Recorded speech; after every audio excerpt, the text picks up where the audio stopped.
Hey everybody! So today we have a book tag. There's a tag for books. Yes. I don't know what I'm saying. My friend Amy from Court of Crowns and Quills, who will be linked down below, is the one who tagged me to do this video, and since Becky and I do all our videos together, he is also unofficially tagged in it with me. I'm a +1. We're doing... You're a plus. Aww.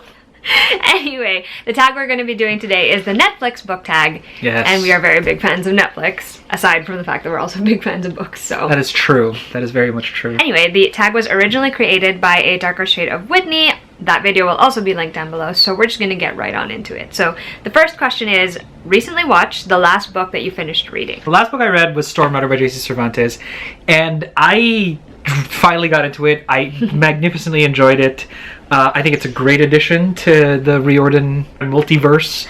It's a great book about a kid who is, has a limp, one leg is shorter than the other, Zane Obispo. There's a volcano in his backyard, and he discovers that there are monsters coming out of it, and he has a part to play in the coming of prophecy of doom and what have you. And typical apocalyptic sort of thing. Yeah, and in the process discovering what or who the Stormrunner really is. So that was pretty fun. So that was fun. That was great. I'm so glad the book 2 arc is in the house. It means I can read it. Thank you, Disney Hyperion. I just finished reading Sorcerer of Thrones by Margaret Rogerson. I was buddy reading this one with Mel from Mel to the Annie and Kristen from Super Space Chick. This is the story of a girl named Elizabeth who has basically spent her entire life growing up in one of the great libraries of Ostermere. The great libraries are in charge of handling grimoires, obviously sorcerous magical books. Some of them are dangerous, some of them less so, and basically the job of the wardens and librarians is to, keep track of the books and keep the book safe and also the people safe from the books. Anyway, Elizabeth one night ends up implicated in this crime that occurs in the great library she lives in, and so she's brought to the capital, and she discovers that there's actually a bigger conspiracy than she thought going on, and so she must race to save the day with the help of someone she's actually afraid of at first, a sorcerer named Nathaniel Thorne. Ooh. It's so good. I did not read this author's debut novel, mostly because a lot of my friends warned me against doing so because they didn't love it as much as they thought they were going to.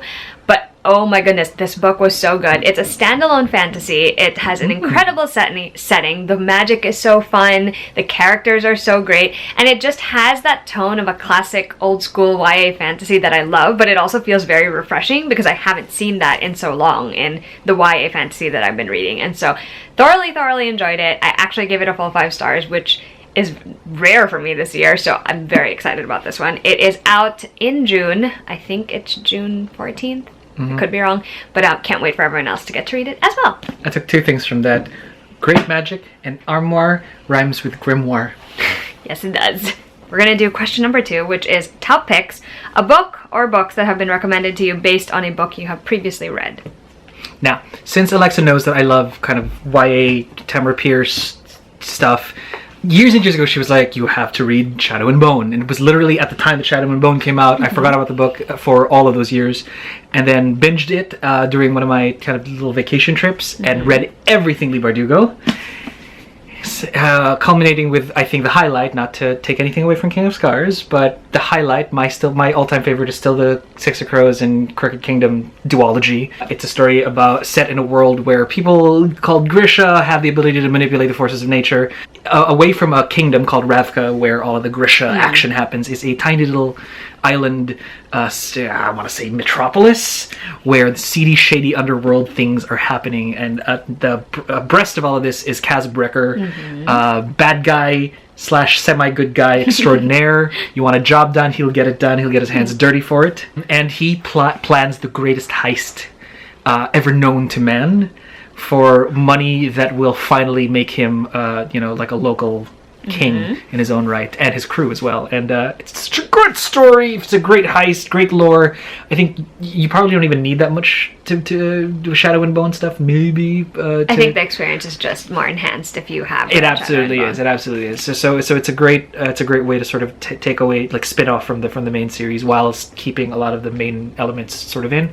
And I recommend this to anybody who. This is definitely a topic, like one of my favorites for 2019 and ever, pretty much. When Kristen and I first became friends, one of the first things she did was recommend a bunch of manga to me, and one of those manga was Nana by Ayazawa, and I love that series, even with all the heartache that ending still causes me. But in relation to that, because she knew I had loved that series, she recommended that I read another manga series, which is actually complete, by this author called Paradise Kiss. And Paradise Kiss is completely different in tone. There's a lot of angst too, but it's about this girl, Yukari, who is not really sure what she wants from her future. Does she want to go to university and take all those entrance exams that you need to do so, or does she want to do something else?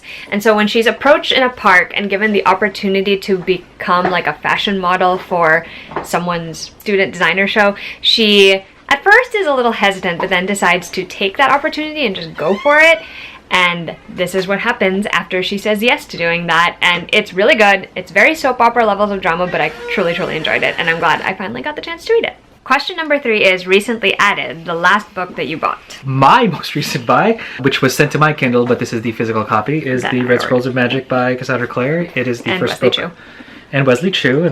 This is a spin-off story from 2 of the characters from the main Shadowhunters series, Magnus Bane and Alec Lightwood. So Alec is one of the Shadowhunters, Magnus is one of the warlocks, a very prominent warlock, the Grand High Warlock. I say Grand High Warlock like it's the witches. He's the High Warlock. He's the High Warlock. Angelica Houston vibes much? Anyone? The witches? No, just me? Okay, well, the High Warlock of Brooklyn go on vacation together as, newly boyfriended ship pairings, and shenanigans ensue quite literally and terribly as the mythos around the eldest curses unfolds right before their very eyes. It's a great setup for the next 2 books. It's embedded within the Shadowhunters timeline, and is actually one of the best fluffy romances I've read in a very long time. And I'm not even into that kind of stuff. So I actually went to the Strand with my sister Rachel recently, and while I was there, I ended up buying 2 classics, one of which was Far from the Madding Crowd by Thomas Hardy in this penguin cloth-bound edition. Literally know nothing about this, except for the fact that there is a movie with Carey Mulligan in it. That is all I know about it. Cool. But I have wanted to read a Thomas Hardy book. This is one of the ones I know of. This is also just very pretty, so just adding it to my collection. Lovely. Number 4, popular on Netflix. Books that everyone knows about. So it has to be a couple that you read and a couple that you have no interest in reading. Okay, I'm going to start with no interest in reading, because those are fun and you just want to get them out of the way. Never in my life will I probably ever want to read anything Jane Austen. And I assume she wrote Pride and Prejudice as well, right? Yes, she wrote. So Pride and Prejudice and Sense and Sensibility, very popular. Several movies have been made. Alexa's read them. Popular. It has its place in literature and history and all that good stuff. So no hate. It's just not my cup of tea. It's not even for a tea drinker. It's not even tea to me. Okay. And that rhymed for some Well, actually, it's funny because the 2 that I picked are also in a similar vein. I actually should have pulled the copy one, but I have no idea where it is. I have seen the movie adaptations for both of these books, and I just do not think I care about actually reading the books. I mean, I'll never say never because I'm not the type to do that, but just in case. One of them is Ender's Game by Austen. Oh, interesting. Okay. Which I watched the movie because of you. Yes. And the other one I also watched a movie because of you. That's Ready Player One by Ernest Cline. Interesting. Because I've already seen the movie, and I think that's why in my head I'm just like, okay, I know what it's about. Okay, bye. Those are the 2 that I think a lot of people know about that I just don't think I'll ever read.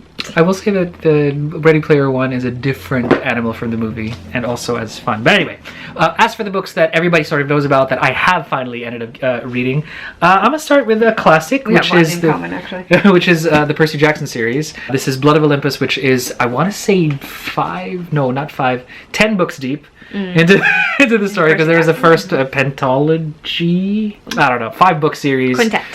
Quintet. For those of you who don't know, Percy Jackson is a story about a young boy who has dyslexia. He doesn't understand why he can't read things well. And out of nowhere, monsters are trying to eat him and kill him until he realizes that they are that he is a demigod descended from the ancient Greek gods, and that there is a camp somewhere hidden in New York City. Long Island. I think it's Long Island. Where my geography sucks in any country and any universe. Well, maybe not every universe. But, he discovers that that's the place where young demigods get to learn their powers, and more importantly, get to claim their heritage. And he discovers who his father is, and why everything's trying to kill him, and what his place in the history is going to be. 10 books in, it's so good still. Well, that is the story of Percy's life. Everyone's trying to kill me. That's true. That is the story of every demigod's life. And this book expands the world in ways that we thought weren't possible and then were. Riordan has upped himself with the Apollo series, but this is still close to my heart, so this is why there's that. As to the other book that everybody knows about, Throne of Glass, I finally read it. Yeah, that's... Who would have thought? Progress. And you know, it's a little leaning heavily on the YA and the kind of like the tropes and the relationships and the thing, and I really feel like I relate so much to Selena. It's a little scary. It is. Like, I would, like, if I looked exactly like her, I would do the exact same things. Scratch that. I would say the exact same things. So for any of you who have read this series, I feel like there's kindred there. I'm just like, yeah, I would say that totally.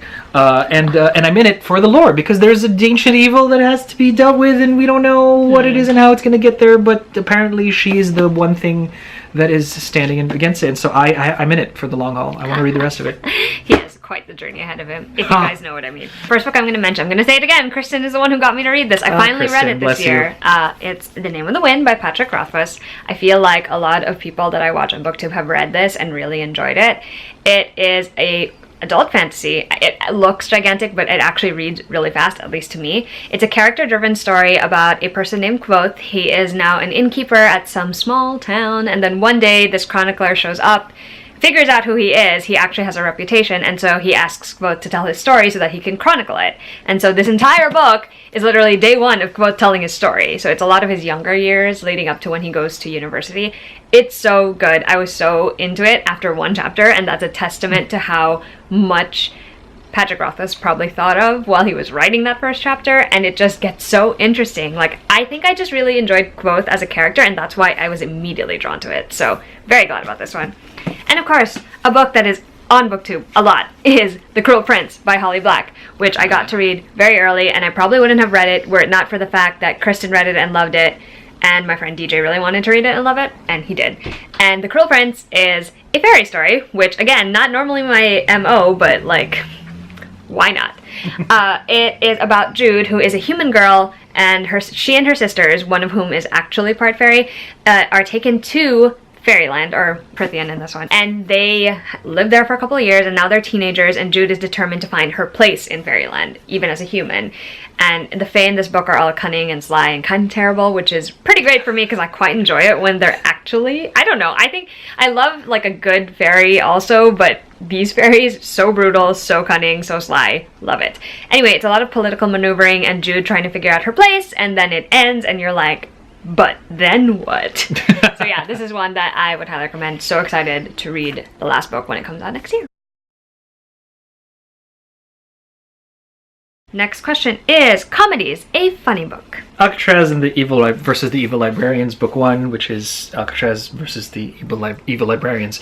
There is something so obscure about the humor in this book that involves anything from non sequitur, just random narration, to asking the reader to make mayonnaise sandwiches, or to something to the effect of that.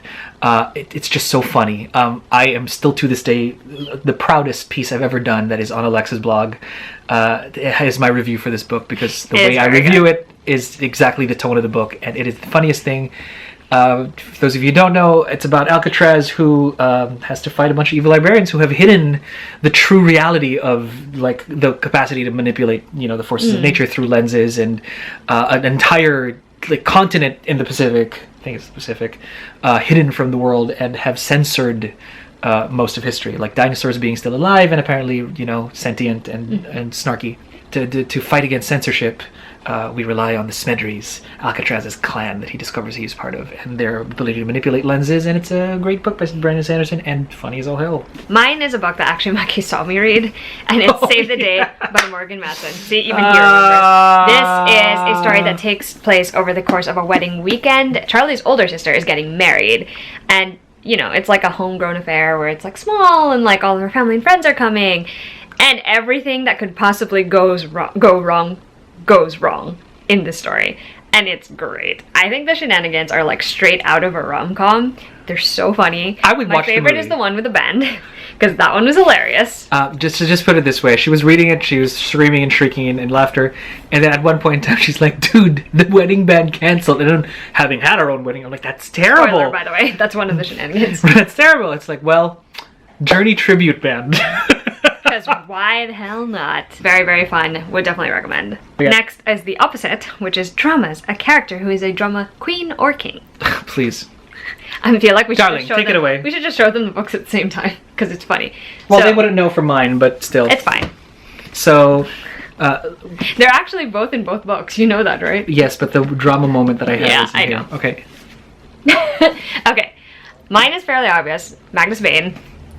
I think that's like enough explanation, really. Magnus has this flair for the dramatic in any situation, whether Every it's like situation. a grand entrance or just him coming in a moment to be the hero. I mean, Being it's a lot of rebuffed, things. Being being- rebuffed, being depressed. I mean, like, it's a lot of things. You want a drama queen? Bane. And I was like, oh yes! And then, oh yes, that was great. And then out of nowhere, I shout from the other room, or Will Herondale. There's a story in this one where Will There's is, a story where Will is still kind of a bit of a drama queen about life and things, and he hasn't lost that flair of just terribleness. Oh, well. Because old habits die hard, and plus it's dreadful fun to poke I fun love Will. and be dramatic. So I don't know any bigger. Like the only drama queen larger than a drama queen Shadowhunter is a warlock. Is a warlock, and then there's me. So. Exactly. All right. Next is Animated, a book with cartoons on the cover. My OG Titans. Aw, your babies. I am not, again, zero hate for the Starfire and Raven and Beast Boy and Cyborg era. Even more love, right, for, because they're the most popular ones. Even more love for the Cassie Sandsmark, Tim Drake, and, Connor Kent. We are the misfits of the, Okay. universe thing. But my OG Titans, that's right. You've got Dick Grayson, you've got Garth, you've got, who's Aqualad, Kid Flash, and Wonder Girl. And somewhere not included here is Roy Harper, who is going to be Arsenal, Arrow's sidekick, the Green Arrow sidekick. And they're just the loveliest group of friends pretty much ever. They're the real super friends. Like, there was a cartoon that came out about the Justice League being super friends, but really at the end of the day, that's just Bruce and Clark. And a bunch of Diana in there to sort of buffer. But the true friendships were from the childhood that was... you can see here. So this is the retelling of year one where they sort of come together, have their own little Titans cave, and Bruce is just like, really? You guys are living in a cave? And he's like, leave me alone, I want to be independent, or something like that. Okay. and they lived like Ninja Turtles, basically, just junk food. And Not surprising. yeah, that's a John Mulaney joke, by the way. I picked Aquacorn Cove by Katie O'Neill. I read this one last year. It is a sort of middle grade fantasy novel about a girl named Lana and her father. They joined their aunt in the seaside town that they came from to help with the cleanup after a big storm. And it actually touches on a lot of like more environmental issues and stuff like that, but it's also got this very cute cover and the illustration style, and it is so Also gorgeous. Aquacorns. Love it. Next is Watch It Again, a book or a book series that you want to reread. I'm gonna go first. Mackie actually showed it already, so I'm just gonna quickly say Throne of Glass by Sarah J. Maas. I already have plans to reread this one later in the year, just because I think I'm now emotionally prepared to go through the entire journey all over again, and it's gonna be fun. One of my constant reread piles of the last couple of years, actually almost 3 years running now, is Henry Neff's series called The Tapestry.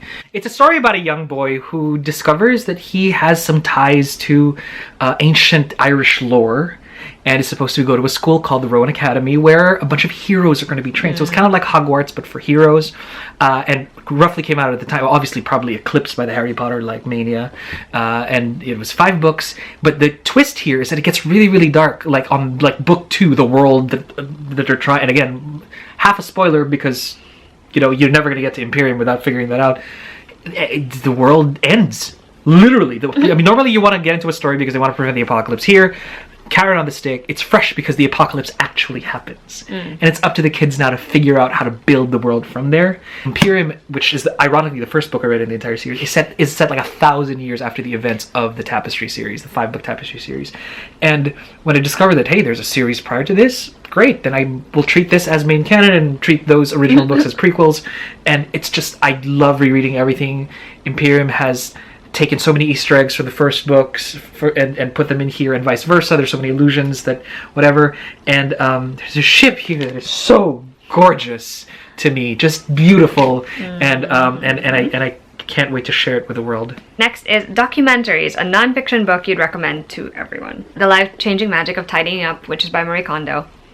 Granted, I don't follow every single thing that she says in this book, but I really like her idea that sometimes decluttering is the way to declutter your life. Not decluttering things is the way to declutter your actual life, because that's a philosophy that I also embrace a lot. And I think she has a lot of practical ideas in this book that you can use as well to like sort things out for yourself.